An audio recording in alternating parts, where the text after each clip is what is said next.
সুপ্রভাত বন্ধুরা, কেমন আছেন সবাই? আশা করছি সবাই খুব ভালো আছেন। এপিএসএস ব্লগের আরও একটি নতুন ভিডিওতে আপনাদের অনেক অনেক স্বাগত জানাচ্ছি। আজ সোমবার আর এখন বাজে সকাল 6টা। খুব তাড়াতাড়ি আজকের ঘুম থেকে উঠেছি আর উঠেই সমস্ত বাসি কাজ সেরে ফেলেছি আর তারপর স্নানটাও সেরে ফেলেছি। আজকের আপনাদের সাথে কোনো বাসি কাজ শেয়ার করব না। আজকের হচ্ছে ইতু পুজো, সেই জন্য ইতু পুজোর সমস্ত কিছু আয়োজন আর কিভাবে আমি ইতু পুজোটা করে থাকি সেটাই আপনাদেরকে শেয়ার করব। আশা করছি এই ভিডিওটা আপনাদের খুবই ভালো লাগবে, তো পুরো ভিডিওটা কিন্তু স্কিপ না করে দেখবেন বন্ধুরা। সকালবেলা উঠে স্নানটা করে তারপরে যে পাখিদের খাবারটা দিয়ে দিচ্ছি। ওরা না সকালবেলা এসেই কিচিরমিচির করতেই থাকে, যতক্ষণ না খাবার পায় ততক্ষণ কিচিরমিচির করতে থাকে আর তারপর খাবার পেয়ে গেলে ওরা খুঁটে খুঁটে খেতে থাকে। তো এই যে বন্ধুরা, আমি চলে এসেছিলাম বাজারে, কারণ আজকের তো ঘট পুজো, তো ঘট পুজোর সমস্ত জিনিস আমাকে কিনে আনতে হবে। ওই ঘট, তারপর ওই ঘটেতে দিতে হয় অনেক কিছু। তো সব কিছু না আমাদের এখানে পাওয়া যায় না, তো যে জিনিসগুলো পাওয়া যায় না সেই জিনিসগুলো কিনে নিতে হয়। আর সব কিছু আবার কিনতেও পাওয়া যায় না, সেই জন্য সেগুলোকে আবার জোগাড় করে নিতে হয়। তো এই যে বাজারে এসে দেখতেই পাচ্ছেন, প্রথমে ঘটের সমস্ত জিনিসপত্র কিনলাম, তারপর একটু চারা গাছও নিয়ে নিয়েছি। আর তারপর এখানে অনেক ঘট বিক্রি হচ্ছিল, আর এখান থেকে কিন্তু দুটো ঘট কিনেছিলাম, কারণ আমি তো বিবাহিত, তো বিবাহিতদের জন্য দুটো ঘট পাততে হয়, আর যারা অবিবাহিত তারা একটা ঘট করে পাতে। সেই ছোটবেলা থেকে ঘট পুজোটা করে আসছি, অনেকে কিন্তু এটাকে ইতু পুজোও বলে থাকে। আর তারপর বিয়ের পর কিন্তু ঘট পুজোটা করতে হয়, ফেলে দিলে কিন্তু হয় না, তাহলে নাকি খুবই ক্ষতি হয় শুনেছি। তো সেই জন্য এখনো পর্যন্ত আমি ঘট পুজোটা করে থাকি। আর এদিকে চলে এসেছিলাম আমি শাঁখা কিনতে, কারণ পৌষ মাস পড়ে যাবে। তো কাল তো পৌষ মাস পড়ে যাবে, সেই জন্য না শাঁখাটা কিনে নিচ্ছি, তো মায়ের কাছে দিয়ে আসবো। তো পৌষ মাসের আগে শাঁখাটা দিয়ে আসছি। আর মায়ের গায়ে মাটি চাপানো হবে তো, আর জানেন তো ওই ঠাকুরের যদি হাতটা লাগানো হয়ে যায় তাহলে আর শাঁখাটা পরানো যায় না, তো সেই জন্য আগে থেকে শাঁখার পলাটা কিনে দিয়ে আসছি। সামনেই তো সরস্বতী পুজো আসছে, সেই জন্য দেখুন এখানে প্রচুর পরিমাণে সরস্বতী ঠাকুর গড়া হচ্ছিল। আর তারপরে এই যে শাঁখা পলাটা নিয়ে আমি ওই যে একটা জায়গাতে রেখে দিলাম, তো এখানেই রাখতে বলছিল। আর তারপরে বাড়িতে চলে এসেছি।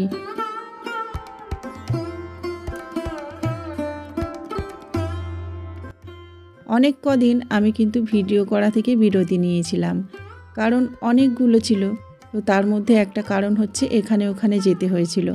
তো বোনের শাশুড়ির খুবই শরীর খারাপ ছিল, হাসপাতালে ভর্তি ছিল, তো সেই জন্য বোনের ছেলেকে আমি নিয়ে আমার বাড়িতে এসেছি। তো সেগুলো কিছুই আপনাদের সাথে শেয়ার করা হয়নি।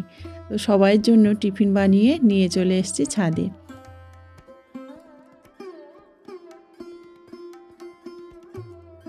আজকের তো আমার উপোস, সেই জন্য 3 জনের জন্য টিফিন বানিয়েছি। আর দেখুন সবেমাত্র রোদ্দুর উঠেছে তো, আর এই শীতের সময় রোদে বসে খেতে না ভীষণ ভালো লাগে। তো ওদের আমি ছাদে নিয়ে এসেছিলাম একটু রোদ্দুরে বসার জন্য। তো একটু রোদ্দুরে বসলো, তারপর বলছে মা একটু ছায়ার দিকে যাই। তো সেই জন্য ওদেরকে আবার ছায়াতে বসালাম, আর তারপর ওদেরকে এখন খেতে দিয়ে দিয়েছি। আর এদিকে আমি ফুলগুলো তুলে নিচ্ছি গাছে থেকে, কারণ আমাকে পুজো দিতে হবে। তো আজকের না অনেক গাঁদা ফুল তুলব। এতদিন তো দেখেছেন আমি জবা ছাড়া গাঁদা খুব একটা বেশি তুলি না। তো আজকের গাঁদা ফুল ছাড়া কিন্তু এই ইতু পুজো বলুন আর ঘট পুজো বলুন হয় না, তাই আজকের অনেকটা পরিমাণে গাঁদা ফুল তুলব। আর বাজার থেকে আমি কিন্তু ছড়া ফুল অনেকটা এনেছি, তো সেই ছড়া ফুলের সঙ্গেও কিন্তু অনেকটা গাঁদা ফুল আছে, সেই জন্য এখান থেকে একটু মোটা সহ গাঁদা ফুল আমি তুলে নেব, যাতে আমি ঘটের মধ্যে এভাবে দিতে পারি। আর আমাদের ইতু পুজোর ঘট কিন্তু খুব সুন্দরভাবে সাজাতে হয়। তো এই দেখুন আমার ফুল তোলা হয়ে গেছে, আর বড় বড় সাইজের দুটো হলুদ গাঁদা আমি তুলে নিয়েছি।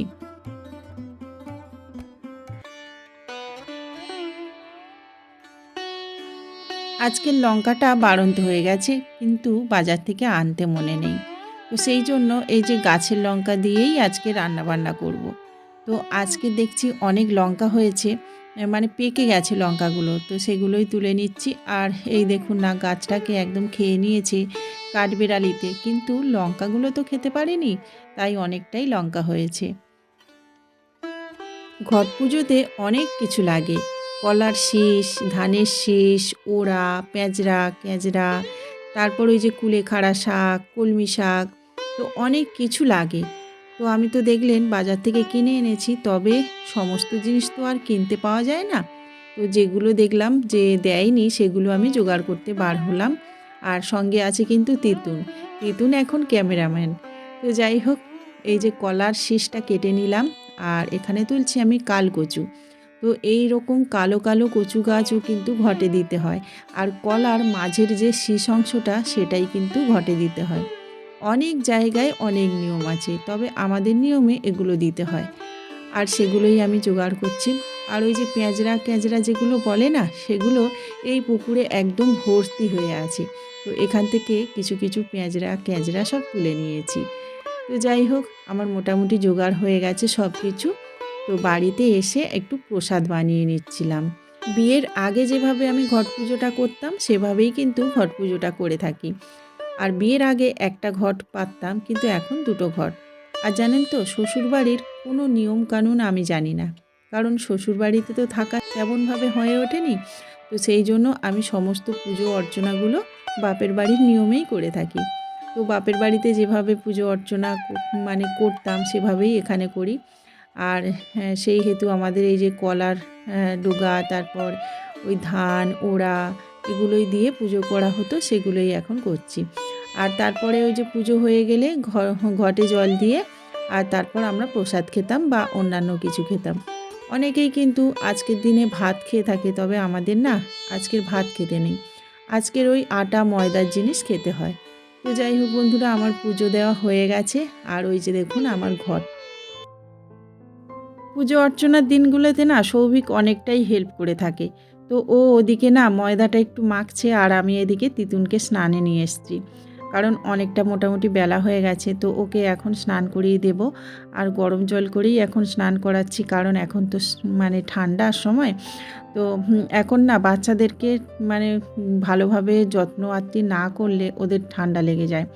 সৌম্যকে তো পারি না ধরে বেঁধে এভাবে তেল মাখাতে, তো সেই ছোটোবেলাতে সৌম্যকে সৌভিককে এরকমভাবে তেল মাখিয়ে দিতাম। আর এই শীতের সময় যতই সর্ষের তেল দেওয়া যায় না ততই ভালো, কারণ ঠান্ডা লাগাটা অনেক কমে যায়। আর সর্ষের তেল তো খুবই ভালো, তো সর্দি কাশি খুব একটা হয় না।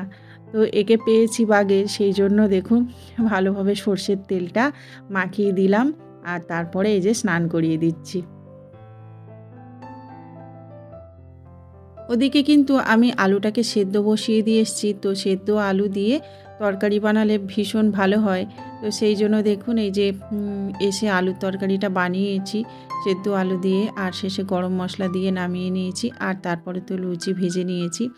তো আলুর দম মানে আলু একটু ঝোল ঝোল করে তরকারি করেছি, আর তারপরে এই যে লুচি, এটাই ছিল আমাদের দুপুরবেলাকার খাবার, সন্ধেবেলাকার খাবার।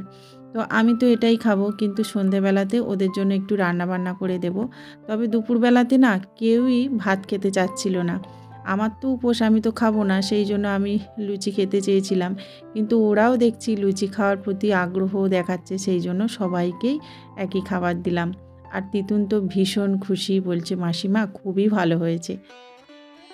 যখন বাচ্চারা খেয়ে প্রশংসা করে তখন না নিজেকে কেমন যেন গর্বিত মনে হয়। তো যাই হোক, এই যে এখন আমার খাবারটাকে বেড়ে নিয়ে চলে এলাম ছাদে, কারণ না একটু শীত শীত লাগছিল। সকালবেলা সেই স্নান করেছি, তারপরে দেখছি একটু ঠান্ডা ঠান্ডা লাগছে।